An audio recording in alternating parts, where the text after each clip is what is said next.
అండి అందరికీ welcome back to my channel. ఈరోజు కార్తీక దీపం ఎపిసోడ్ ఏమైంది ఈరోజు మనం తెలుసుకుందాం.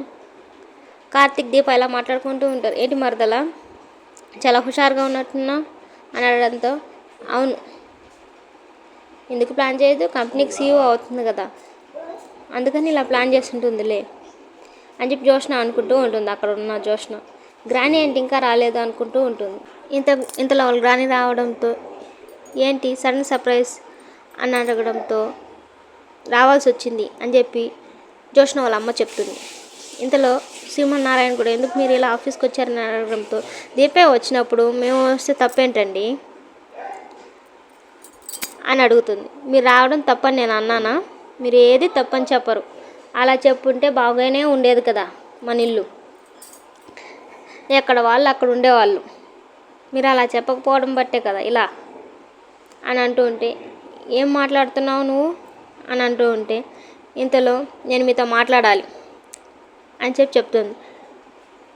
ఇలా మాట్లాడుతూనే ఉన్నావు కదా అని చెప్పి చెప్తుంది. సరే ఇంటికి వెళ్ళిన తర్వాత మాట్లాడుకుందాంలే అని చెప్పి చెప్తాడు. లేదు ఇక్కడే మాట్లాడాలి అనడంతో, సరే భోజనం చేసిన తర్వాత మాట్లాడదాంలే అని చెప్పి చెప్తాడు. లేదు ఇప్పుడే మాట్లాడాలి అని చెప్పి శ్రీమన్నారాయణ చెప్తాడు. దశరథ మీరు భోజనం చేస్తూ ఉండండి, మీరు ఇప్పుడే వస్తాం అని చెప్పి చెప్తారు. పర్లేదు నాన్న మేము వెళ్ళి వెయిట్ చేస్తాంలే, మీరు వెళ్ళి రండి అని చెప్పి చెప్తాడు దశరథ.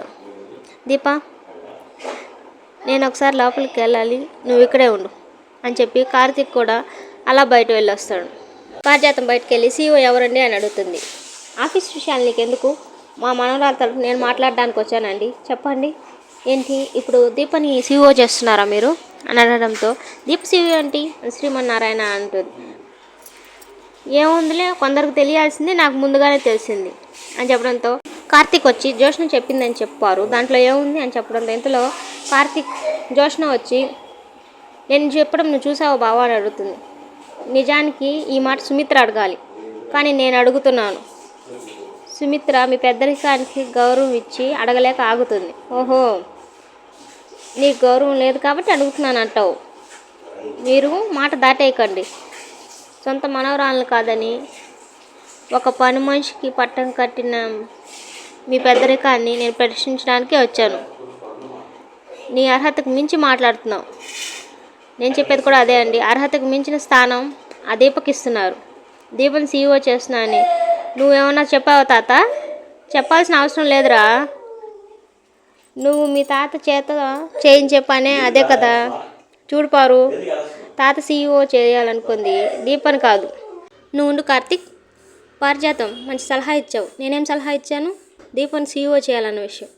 సూపర్, నేను దీపని సీఈఓ చేయాలనుకుంటున్నాను అని చెప్పడంతో ఒక్కసారిగా జోష్నలో కాంచన దగ్గరికి వాళ్ళ ఆయన వచ్చి, ఏం కాంచన భోజనం చేసినావు? బయట నుంచి పిలిచాను, ఎవరు పలకపోవడంతో లోపలికి వచ్చాను. కార్తీక్ ఇంట్లో లేడండి, కార్తీక్తో మాట్లాడాలంటే మీరు ఫోన్ చేసి మాట్లాడండి అని చెప్పడంతో, సరే కాంచన అని చెప్తాడు. బాగా ఆకలిగా ఉంది, భోజనం పెడతావా? నేను కూడా నీతో కలిసి భోజనం చేయొచ్చా అని చెప్పడంతో, సరే అండి తినండి అని చెప్తుంది. సరే నేనే వెళ్ళి ప్లేట్ తెచ్చుకుంటాలేమోనండి. నీకేమి మనకేం జ్ఞాపకాలు గుర్తు రావట్లేదా? మనం ఇలా భోజనం చేసేటివి అలాంటివి ఏం గుర్తు రావట్లేదా? ఆ రోజే నేను అక్కడ ఆగిపోయానండి, మళ్ళీ నాకేం అవి అవసరం లేదు. దాన్ని దాటి నువ్వు వెనక్కి వెళ్ళలేవా? ఉన్నది ఒకటే జీవితం కాంచన, అది నువ్వు నేను కలిసి ఉన్న రోజులవి, వాటిని మర్చిపోతే ఎలా? అవునండి, అవన్నీ ఒక అబద్ధమని అవన్నీ నిజమనుకో నేను మోసపోయిన రోజులు. కాంచన నీ దగ్గర నేను ఏనాడు ప్రేమ నటించలేదు. నువ్వు వచ్చింది కాంచన కోసం కార్తీక్ కోసం అనుకుంటాను. భోజనం కోసము కార్తీక్ కోసమో కాదు, నీ కోసమే నేను వచ్చింది అని చెప్తాడు.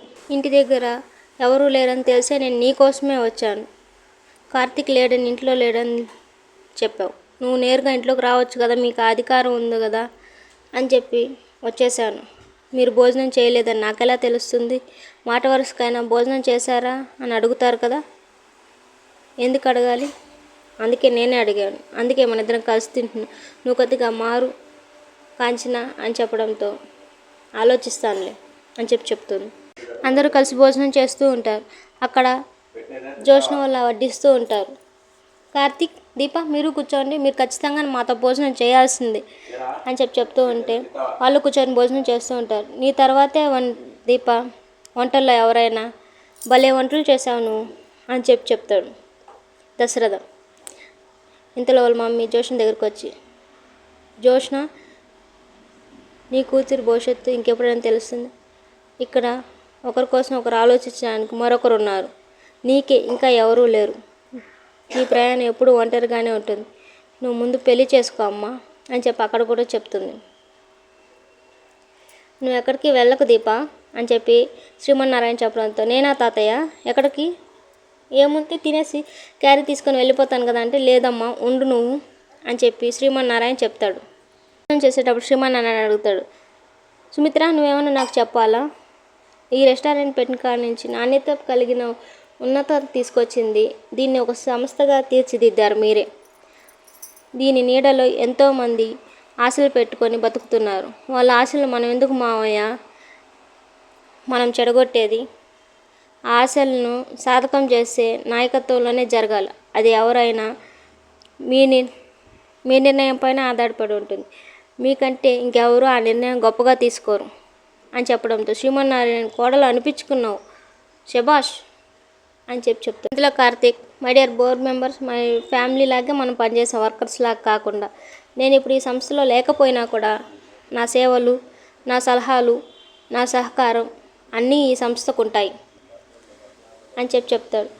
ఈ సంస్థ కొత్త సీఈఓగా నా భార్య దీపని ప్రపోజ్ చేస్తున్నాను.